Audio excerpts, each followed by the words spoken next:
자, 이제 교육과정 개발 제5장의 2부를 시작하도록 하겠습니다. 어, 모두에 세 가지 모형이 있다고 그랬죠? 그게 뭐였어요? 기술적 모형, 수기적 모형, 그 다음에 예술적 모형이라고 했는데, 기술적 모형은 이미 살펴보았죠? 두 번째는 이제 수기적 모형인데, 데커 워커라는 학자가 있었어요. 1960년대 말에서 이제 70년대 초에 걸쳐서 이런 주장을 했습니다.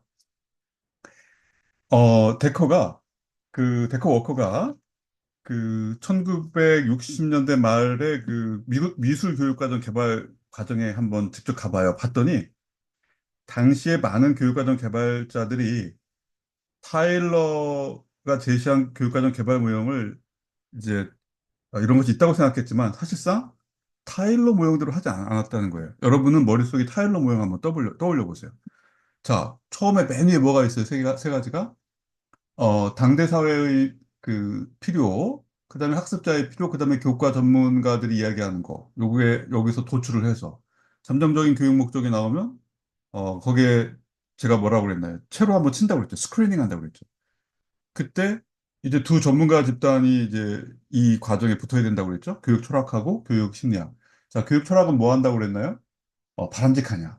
교육 심리학은 이것이 발달 단계에 맞냐? 그래서 이제 목표가 또 도출이 되면 내용을 선정하고 이런 과정을 거치죠. 그러나 사실 워커가 보니까 무슨 뭐 교육 철학자들 불러서 하고 뭐 교육 심리학자들 불러서 하고 그러지 않더라는 거예요. 그래서 여기 밑에 보면 자연적 접근이다 그랬어요. 내추럴리스틱이라고. 그래서 워커가 내 접근이 자연적이고 타일러의 접근은 그럼 자연적이지 않으니까 뭐라고 좀 욕하고 싶었겠죠? 욕이라기보다는 비판을. 그게 뭐냐면 인위적이라는 거예요. 그래서 타일러는 인위적, 워커는 자연적 접근이다. 그리고 결국 그 과정은 의사결정의 산물을 만드는 것이다. 그래서 서로 다른 그 이해관계나 또 교육의 철학도 다르고 교육관도 달라요. 그래서 이렇게 맞는 사람들, 이렇게 그 다른 사람들이 어떤 하나의 토대를 만들어. 이 토대는 플랫폼이라고 하는 것의 번역어고요. 저도 전철 타고 다니기 때문에 회기역에서 전철을 기다리는데 거기 서 있는 데를 이제 플랫폼이라고 그러죠. 이렇게 플랫폼에 서로 다른 사람들이 서 있고 주어진 자료와 데이터 이런 것들을 이용해서 수기 과정에 들어가고 정책을 만들고 교육과정 정책을 최종적으로 데드라인이 되면 뭐 완벽하지 않아도 어쩔 수 없이 교육과정을 만들어요. 이게 중요해요. 완벽하지 않아도 만든다. 그 자연스러운 거예요, 어떻게 보면. 그래서 완벽한 어떤 그 절차적인 것으로, 기술적인 것으로 되지 않는다. 상당히 재미있고 또 그럴듯하죠. 네, 수기라고 하는 것은 158페이지 한번 읽어볼까요? 교육과정 수기란 교육과정을 개발할 때 다양한 관점, 가치, 목표, 사회적 맥락 등을 고려하여 교육과정을 만들어가는 사려 깊고 협력적인 활동이다. 기계적이고 절차적이지 않다. 그런 뜻이에요.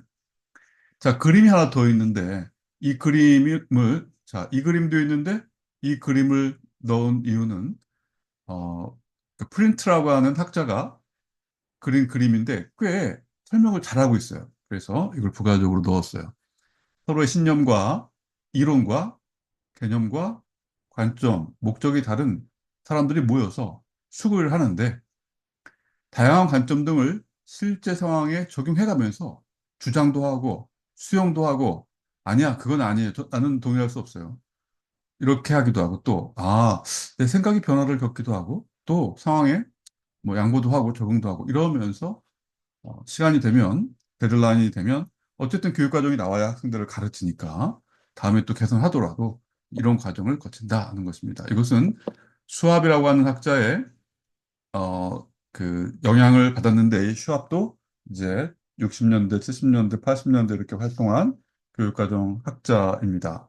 실제적 기회와 절충적 기회라고 하는 것이 있는데 이 기회라고 하는 것은 뭔가 하면 너무나 이제 복잡한 일 같은 경우는 문제를 해결할 수 있는 전문적인 역량과 힘이 필요해요. 그것을 기회라고 하는데 교육과정을 만드는 것은 결국은 그 이론을 그대로 적용하는 것이 아니라 문제 해결 과정에서 이걸 적용해 봤다가 다른 걸 적용해 봤다가 이러면서 수정하고 보완해가는 그런 실제적인 능력이다. 실제 삶을 운영하는 능력처럼. 그다음에 절충적 기회라고 하는 것은 세상에 교육과정 이론에서 하나의 하나의 보편적인 이론이 모든 것을 해결해 주지 않는다. 결국은 절충이 필요하고 타협이 필요하다. 그것을 기회라고 합니다. art라고 하는데 이 기회라고 하는 것은 굉장히 복잡한 능력이기 때문에 그래요. 자, 여기 이제 발음이 안 되네. 처방적, 그 이제 prescription이라고 합니다. 어, 이제 의사가 처방해 주는 거, 또그 안경 맞출 때 이제 그 안경을 맞추기 전에 이제 그 이제 제야되죠. 그런 걸 다 프레스크립션이라고 하죠. 미리 스크립트 쓴다 그런 뜻이죠. 그래서 이것을 처방적이라고 그래요. 처방적이라고 하는 것은 굉장히 긍정적일까요? 부정적인 표현일까요? 부정적인 표현이에요. 왜냐하면 하라는 대로 하니까. 교사는 전문성이 있어야 되는데. 그래서 타일러의 방법은 상당히 처방적이다. 비판하는 거예요. 그래서 유연성과 적응성이 중요하다. 교육과정 설계에서 전문가들의 협력과 양보, 타협이 어쩔 수 없이 중요할 수밖에 없다. 그리고 완벽한 것을 만드는 것이 아니라 만들어 놓고 데드라인까지 지속적인 개선을 위한 개방적인 접근이다. 이런 거예요. 그래서 수기가 필요하다. 수기 민주주의를 생각하면 수기가 뭔지 이해가 쉽죠. 자, 159페이지 한번 보세요. 자, 수기는 정당성을 얻기 위해서는 교사, 학생, 학부모, 교육청 등 필수적인 참여자가 포함되어야 되겠죠. 또 장애, 학생 복지, 정신건강 등 다양한 전문가들이 포함되어야 되겠죠. 그래서 포괄성이라고 하고요. 개방성은 수기에 참여한 사람들이 뭐 자기만 주장, 자기 이름, 자기 그 생각만 주장하면 안 되죠. 그럼 싸우게 되죠. 그래서 상호 존중과 대화 문화가 되기 위해서는 개방적이겠죠. 성찰성, 미래에 살아갈 세대를 교육하기 위해서 우리가 교육과정을 만드는 건데, 그러려면 더 좋은 시민을 만들어내야 되죠. 최근에 기후위기나 양극화나 다문화나 우리가 이런 것에 대해서 계속 어, 깊게 생각해야죠. 성찰성은 바로 이렇게 우리가 깊게 생각한다는 뜻입니다. 지속성. 지속성은 이례적으로 수기가 끝나는 것이 아니라 우리가 민주주의를 하듯이 지속적으로 한다는 것입니다. 159페이지 수기 방법을 한번 여러분이 교과서를 읽어보시면 크게 어렵지 않게 이해할 수 있습니다. 자, 다음으로 넘어가죠. 어, 이제 두 개 했고, 세 번째는, artistic approach라고 해서 심미적이라고도 할 수 있고 예술적이라고 할 수 있어요. 그렇다고 해서 이 교육 과정이 예술 교육 과정에만 적용되는 것은 아닙니다. 일반 이론인데, 그럼에도 불구하고, 미술이나 뭐 이런, 예술적인 교육 과정 개발에 조금 더 어울린다는 것도 사실입니다. 자, 아이즈너도 타일러를 굉장히 비판했어요. 왜냐하면, 타일러가 행동주의적이라고 해서 비판했습니다. 행동주의라고 하는 것은 측정할 수 있는 것, 양을 잴 수 있는 것에서만 관심이 있기 때문에 그렇습니다. 사실상 과도한 행동주의가 이제 문제가 되겠죠. 양화한다. 즉, 행동으로 표현되지 않는 많은 중요한 교육 목표를 놓칠 가능성을 어, 이제 열어놓는 거예요. 행동주의가. 그래서 이것이 행동주의의 단점입니다. 그래서 이제 아이즈너는 타일러 모형이 행동주의 모형이다 이렇게 비판하게 되면서 창의성과 유연성이 중요하고 교사의 전문적 판단이 중요하다. 그러면서 교육과정은 하나 끝나면 다음으로 넘어가고 하나 끝나면 다음으로 넘어가고 이런 것도 필요하죠. 네, 그렇지만 그보다도 서로 융합되는 거미줄 모형이 필요하다라는 것을 강조했습니다. 자, 이것은 168페이지에 나오는데 계단식 모형이나 거미줄 모형은 모두 학습 기회를 어떻게 조직하는가와 관련이 됩니다. 사실상 학습 경험을 조직한다 또는 학습 기회를 조직한다라고 하는 것은 교과서를 만드는 일과 좀 유사하다. 그렇게 얘기한 적이 있습니다. 왜냐하면 그렇게 이야기를 해야 여러분이 조금 더 이해할 그 쉽게 이해할 수 있기 때문에 그런 것입니다. 교사가 교육과정 설계자인데 이미 정해놓은 계획에 따라 학생들을 데리고 한 계단 한 계단 인도해가는 역할을 맡긴 하죠. 네. 어, 그렇지만 이제 이것을 이제 계단식이라고 하고 거미직 모형은 어, 교사가 학생들의 참여를 유도하면서 다양한 활동도 하고 연구과제도 하고 프로젝트도 하고 실험도 하고 또 학교 밖 활동 등 이런 것을 다양하게 조직해 주는데 학교에서 배운 지식과 삶에서의 경험, 학교 밖에서의 경험을 서로 거미줄처럼 연결해 주는 거예요. 그러니까 상당히 통합적이고 연계적이죠. 그게 좀 더 예술적이죠. 보통 거미줄적인 것이 더 예술적이라고 볼 수 있죠. 계단식보다. 계단식은 좀 기계적이고 공학적이고. 그래서 지금 168페이지를 한번 차분히 앉아서 읽어보면 확실히 이해할 수가 있습니다. 자, 행동주의를 비판한다고 하는 것을 조금 전에 얘기했는데, 행동주의는 교육 목표를 정확하게 진술하고 그것을 정확하게 잴 수 있다고 보았기 때문에 상당히 경직될 수가 있죠. 그래서 아이즈너는 교육 목표가 교육에 사실상 도움이 되느냐, 방해가 되느냐 이런 도전적인 논문을 쓰면서 측정이 용이하지 않다는 이유로 중요한 교육 목표가 배제될 수가 있다. 예를 들어서 예술성, 창조성, 배려심, 성찰, 인성, 시민성, 삶의 의미, 민주주의, 타인의 복지 관심, 실천 이런 것들은 사실 측정 용이하지 않죠. 그렇기 때문에 행동주의에서는 이런 것이 중요하지 않아서 행동주의가 이런 것들을 포기하는 것이 아니라 행동주의는 자신들이 눈으로 좀 확인할 수 있는 가급적이면 양화할 수 있는 인간 특징에 대해서만 관심을 가져요. 원래 행동주의가. 그래서 타일러라기보다도 특히 타일러의 그 후학들이 블룸이라든지 타일러의 후학들이 행동주의적 접근을 취하기 때문에 아이즈너가 행동주의에 대해서 강하게 반대하고 자신만의 교육과정 모형을 개발하게 됩니다. 자, 지금 이 슬라이드가 조금 어렵게 느껴진다면 우리가 블룸에 대해서도 이미 배웠어요. 어, 블룸을 언제 배웠나 한번 볼까요? 우리가 3장 교육 목표 때 블룸에 대해서 굉장히 긴 시간을 할애하고 배웠습니다. 여러분이 충분히 복습을 해야만 어, 지금 공부하고 있는 것을 잘 따라갈 수 있습니다. 자, 이 그림이 굉장히 중요한데요. 자, 여기서 여러분이 이제 이걸 파악할 수가 있어야 돼요. 자, 행동 목표는 행동적 활동, 즉, 이 목표가 요걸 이끌죠? 자, 문제 해결 목표를 갖고 있으면 아이들이 수업 시간에 문제 해결할 수 있도록 수업을 해야죠? 그렇죠? 자, 근데 표현적인 그런 이제 활동을 하기 위해서는 표현적 목표가 있어야 되겠죠? 그러면 여기 목표, 여기 지금 커서 화살표 있는데 목표, 여기 목표. 그럼 여기도 원래 목표가 돼야 일관적이죠. 근데 그게 아니라는 거예요. 아브젝티브스가 아니고 액티비티가 온 거예요. 여기 액티비티가. 다시 말해서 그 예술 교과에서는 표현적 목표를 정확히 한다기보다는 활동을 하다 보면 아이들이 성과가 나오는 것이고 예술에서 너무 목표를 상세화하면 예술 교육의 길을 잃는다 하는 거예요.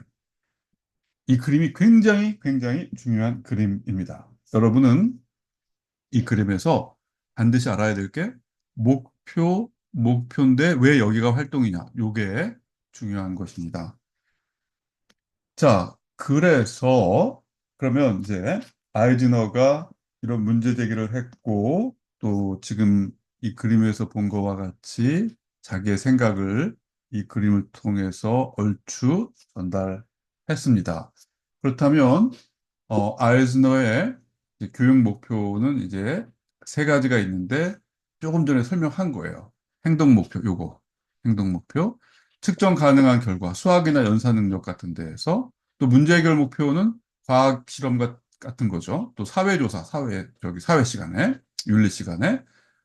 그런데 표현적 성과는 창의적이고 개방적인 미술과 예술에서 일단 참여해 보고 작품을 하다 보면 성과를 얻을 수 있다.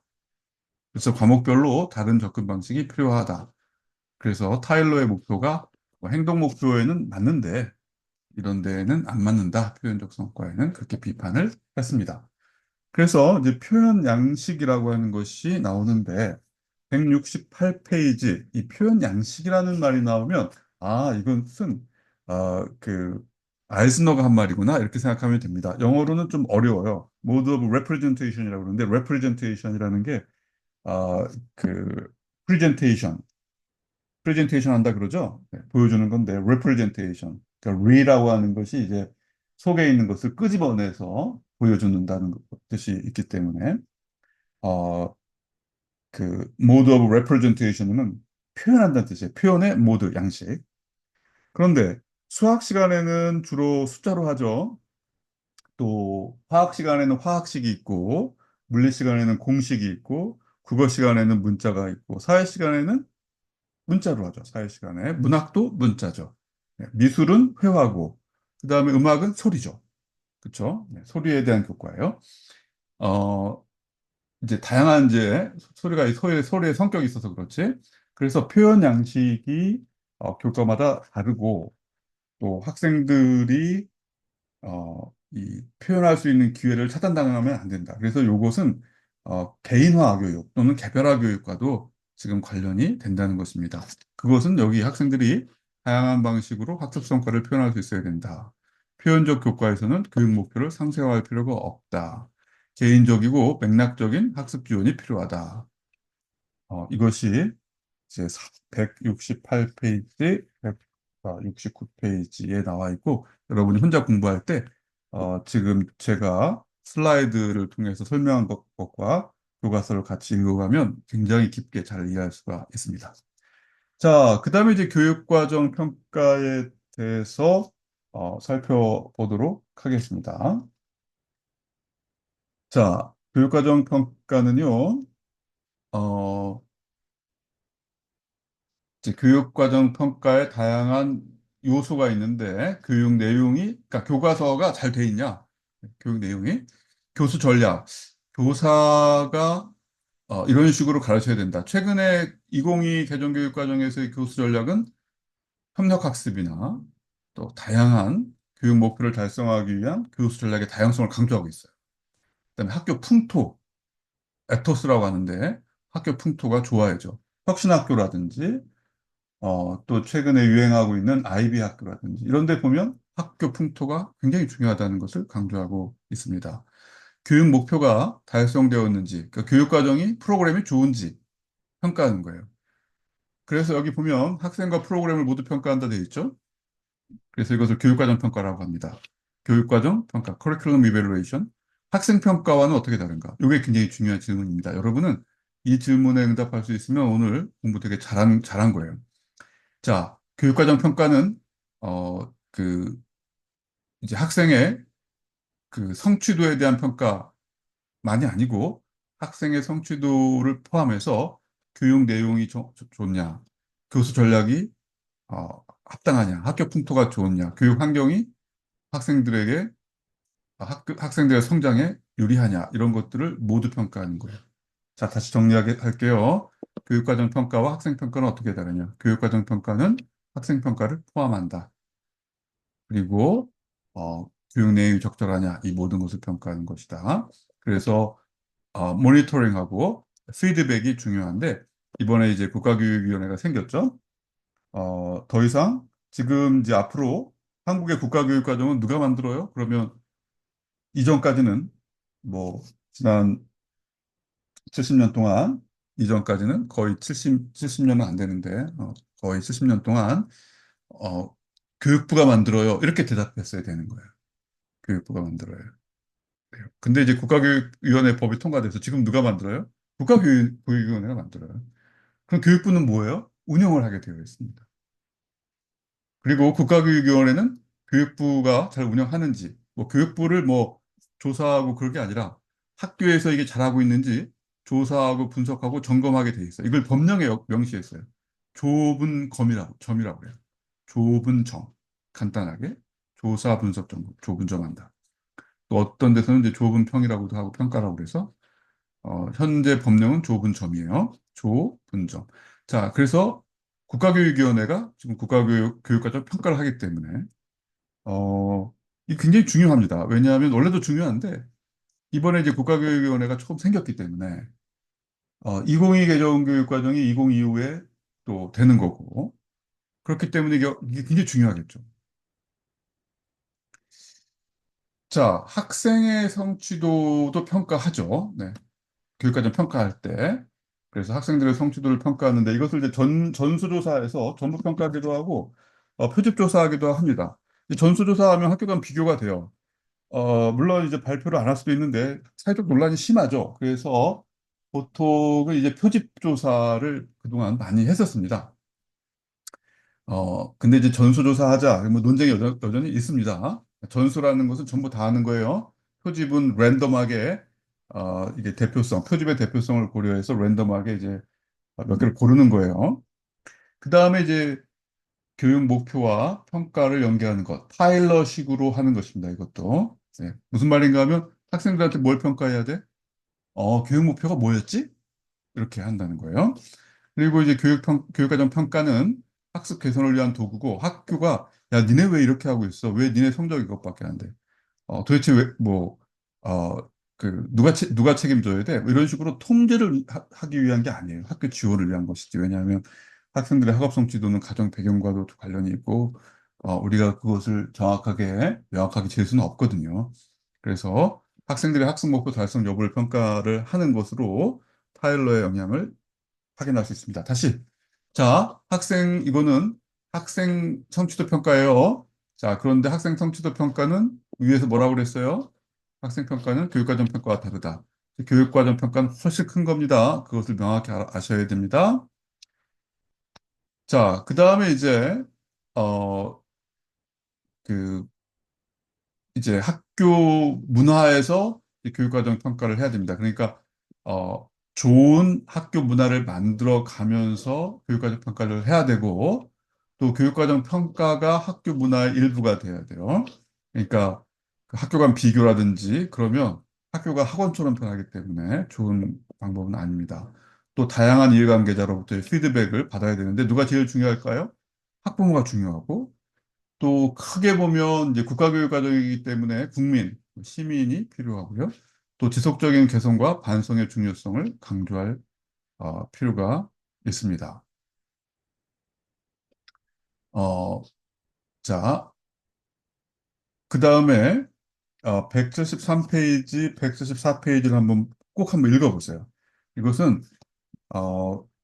학교 교육 과정에서 이제 교사들이 한번 평가해 봐야 되는 거예요. 교육 목표 및 내용의 난이도 수준이 적절하냐? 학생들한테 너무 너무 쉽진 않냐?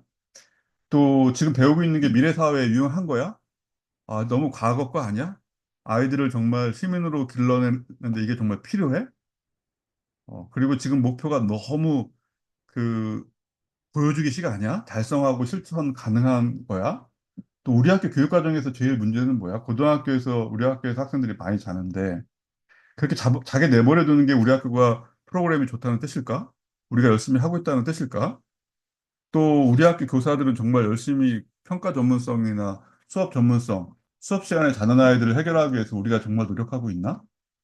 학생들이 학교 생활을 정말 즐기고 있나? 이 즐긴다는 게 뭐 놀고 재미있으면 그런 것이 아니라 학생들 스스로도 보람이 있어야 되거든요. 보람을 느끼나? 만족스럽게 성장하고 있나? 근데 교사들도 수업 시간에 행복한가? 뭐 이런 것들을 물어봐야 된다는 거예요. 이것이 이제 평가 질문이다. 라고 볼 수 있습니다.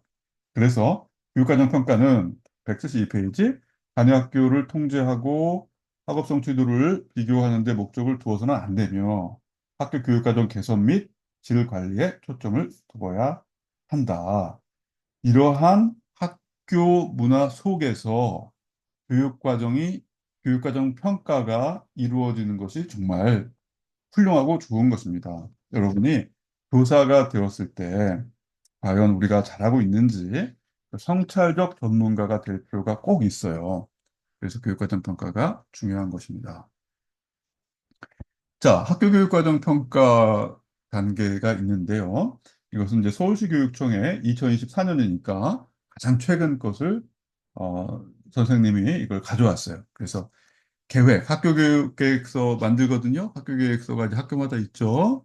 그다음에 평가 지표도 만들어요. 그다음에 이제 운영을 해요. 자율 점검도 하고 또 컨설팅 요청도 합니다. 많이 하지는 않지만 그다음에 실제로 평가를 해봐요.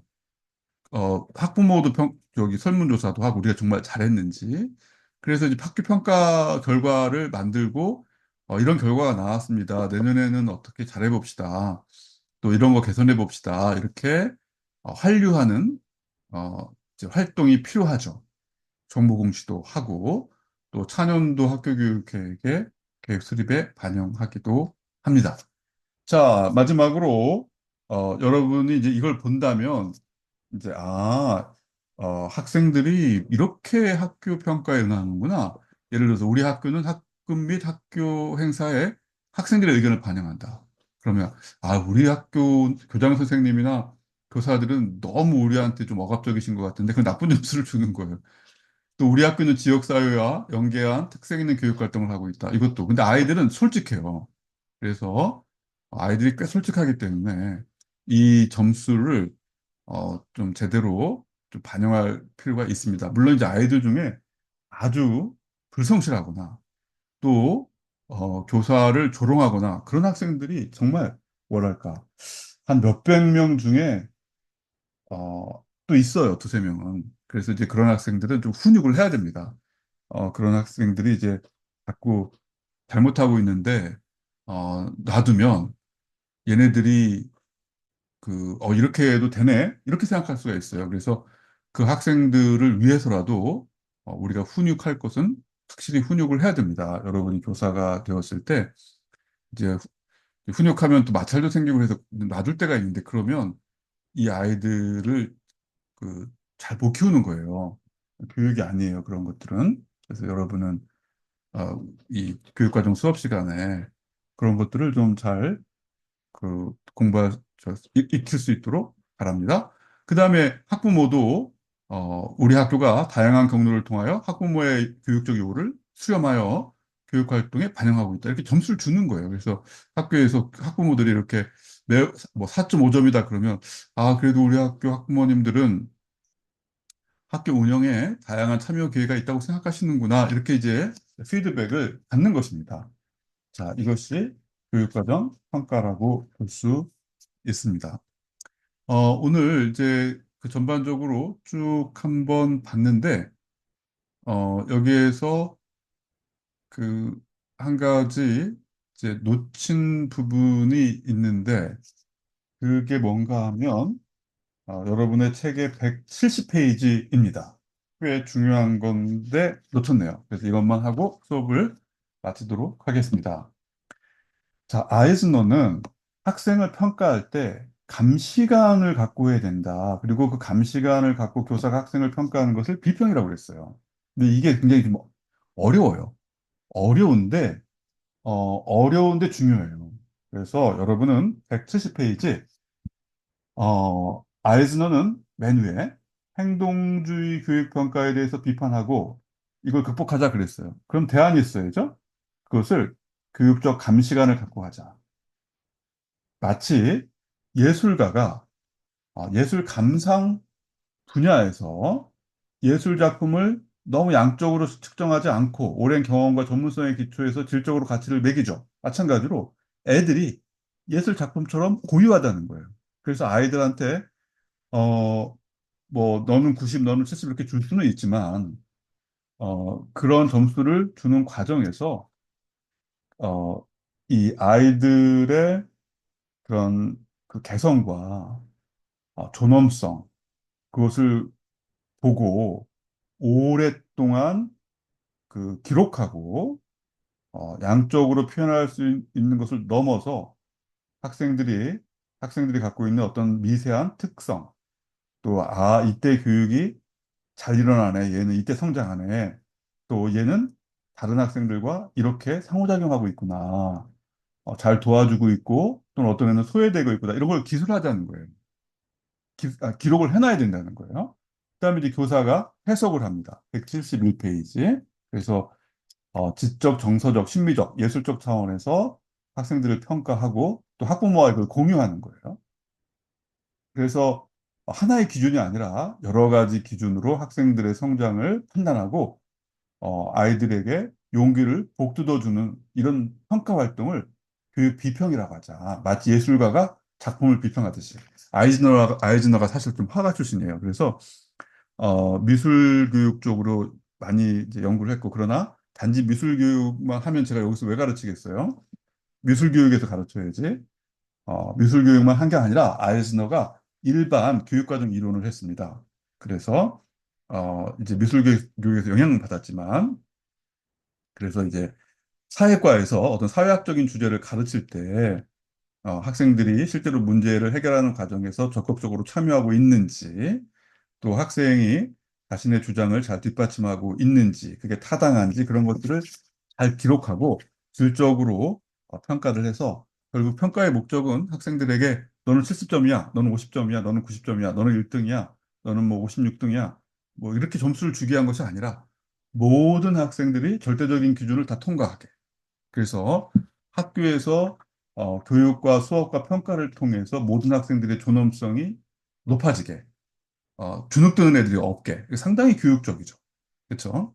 상당히 교육적이고 이런 것들이 이제 대안학교에서는 아주 잘 될 것이고 그러나 우리가 이제 지금 여러분들 중에 대안학교 교사가 될 사람도 있겠지만 지금 우리가 하고 있는 것은 공교육이기 때문에 어, 공교육에서도 초등학교는 잘 되겠죠. 이렇게 중학교도 이렇게 할 수 있어요. 상당히 고등학교는 이제 이렇게 하기가 조금 어렵죠. 그러나 어쨌든 아이즈너는 우리에게 교육이란 무엇이냐, 진정한 교육이란 무엇이고, 교사가, 진정한 교사가 해야 될 일은 무엇이냐, 왜 우리가 학교에 모였느냐라고 하는 공교육의 관점과 가치를 일깨워주는 아주 훌륭하고 전문적인 교육학자입니다. 자, 이것으로 아이즈너의 감시관과 교육 비평에 대해서 알아보았는데 절대로 여러분은 이 두 가지 단어는 잊지 마세요. 네, 감시관.